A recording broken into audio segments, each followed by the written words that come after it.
Finally tonight, a special comment about Mr. Bush's trip and his startling admission of the true motive for this war, which was revealed during his absence. And so he is back from his annual surprise gratuitous photo op in Iraq, and what a sorry spectacle it was. But it was nothing compared to the spectacle of one unfiltered, unguarded, horrifying quotation in the new biography to which Mr. Bush has consented, as he deceived the troops at Al-Assad Air Force Base yesterday with the tantalizing prospect that some of them might not have to risk being killed and might get instead to go home. Mr. Bush probably did not know that. With his own words, he had already been proved to be a liar, that he had been lying, is lying, will be lying about Iraq. He presumably did not know that there had already appeared those damning experts from Robert Draper's book, Dead Certain. "I'm playing for October, November," Mr. Bush said to Draper. That evidently is the time during which he thinks he can sell us the real plan, which is, to quote him, "to get us in a position where the presidential candidates will become comfortable about sustaining a presence."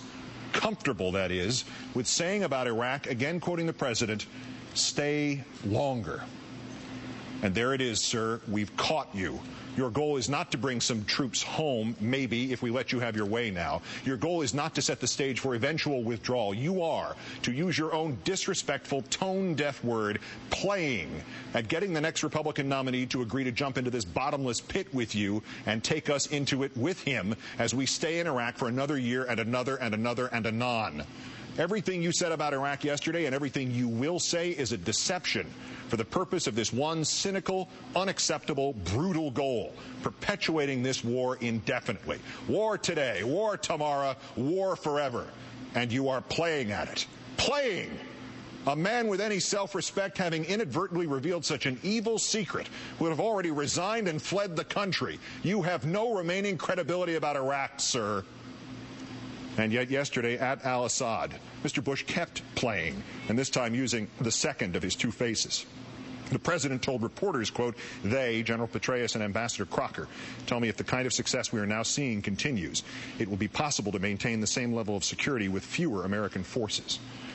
And so Mr. Bush got his fraudulent headlines today. Bush may bring some troops home, while the reality is, we know from what he told Draper, that the president's true hope is that they will not come home, but that they will stay there, because he is keeping them there now in hope that those from his political party fighting to succeed him will prolong this unendurable disaster into the next decade. But to a country dying of thirst, the president seemed to vaguely promise a drink from a full canteen, a promise predicated on the assumption that he is not lying. Yet you are lying, Mr. Bush, again. But now we know why. You gave away more of yourself than you knew in that Draper book, and you gave away still more on the arduous trip back out of Iraq. Hours in the air without so much as a single vacation. If you look at my comments over the past 8 months, you told reporters, it's gone from a security situation in the sense that we're either going to get out and there will be chaos or more troops. Now the situation has changed where I am able to speculate on the hypothetical. Mr. Bush, the only hypothetical here is that you are not now holding our troops hostage. You have no intention of withdrawing them. But that doesn't mean you can't pretend you're thinking about it, does it? That is your genius, sir, as you see it anyway. You can deduce what we want, we the people, remember us, and then use it against us. You can hold that canteen up and promise it to the parched nation. And the untold number of Americans whose lives have not been directly blighted by Iraq, or who do not realize that their safety has been reduced and not increased by Iraq, they will get the bullet points. Bush is thinking about bringing some troops home. Bush even went to Iraq. You can fool some of the people all the time, can't you, Mr. Bush? You are playing us.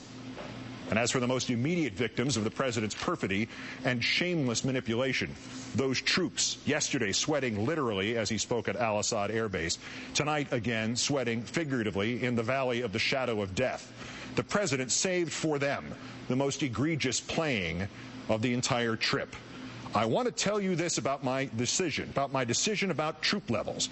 Those decisions will be based on a calm assessment by our military commanders on the conditions on the ground, not a nervous reaction by Washington politicians to poll results in the media. One must compliment Mr. Bush's writer. That, perhaps, was the most perfectly crafted phrase of his presidency. For depraved indifference to democracy, for the craven projection of political motives onto those trying to save lives and save a nation, for a dismissal of the value of the polls and the importance of the media, for a summary of all he does not hold dear about this nation or its people. Nothing could top that. As if, sir, you listened to all the calm assessments of our military commanders, rather than firing the ones who dared say the emperor has no clothes and the president no judgment. As if, sir, your entire presidency was not a nervous reaction, and you yourself nothing but a Washington politician. As if, sir, the media does not largely divide into those parts your minions are playing and those others who unthinkingly and uncritically serve as your echo chamber at a time when the nation's future may depend on the airing of dissent. And as if, sir, those polls were not so overwhelming and not so clearly reflective of the nation's agony and the nation's insistence. But this president has ceased to listen. This president has decided that night is day and death is life, and enraging the world against us is safety. And this laziest of presidents actually interrupted his precious time off to fly to Iraq to play at a photo opportunity with soldiers, some of whom will, on his orders, be killed before the year, maybe before the month is out. Just over 500 days remain in this presidency. Consider the dead who have piled up on the battlefield in these last 500 days. Consider the singular fraudulence of this president's trip to Iraq yesterday, and the singular fraudulence of the selling of the Petraeus report in these last 500 days. Consider how this president has torn away at the fabric of this nation in a manner of which terrorists can only dream in these last 500 days. And consider again how this president has spoken to that biographer, that he is playing for October, November, that the goal in Iraq is to get us in a position where the presidential candidates will be comfortable about sustaining a presence. And consider how this revelation contradicts every other rationale he has offered in these last 500 days. In the context of all that, now consider these next 500 days.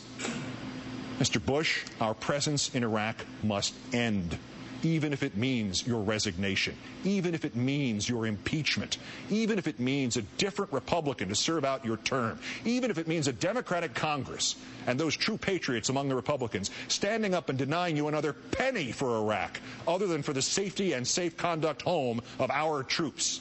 This country cannot run the risk of what you can still do to this country in the next 500 days, not while you, sir, are playing.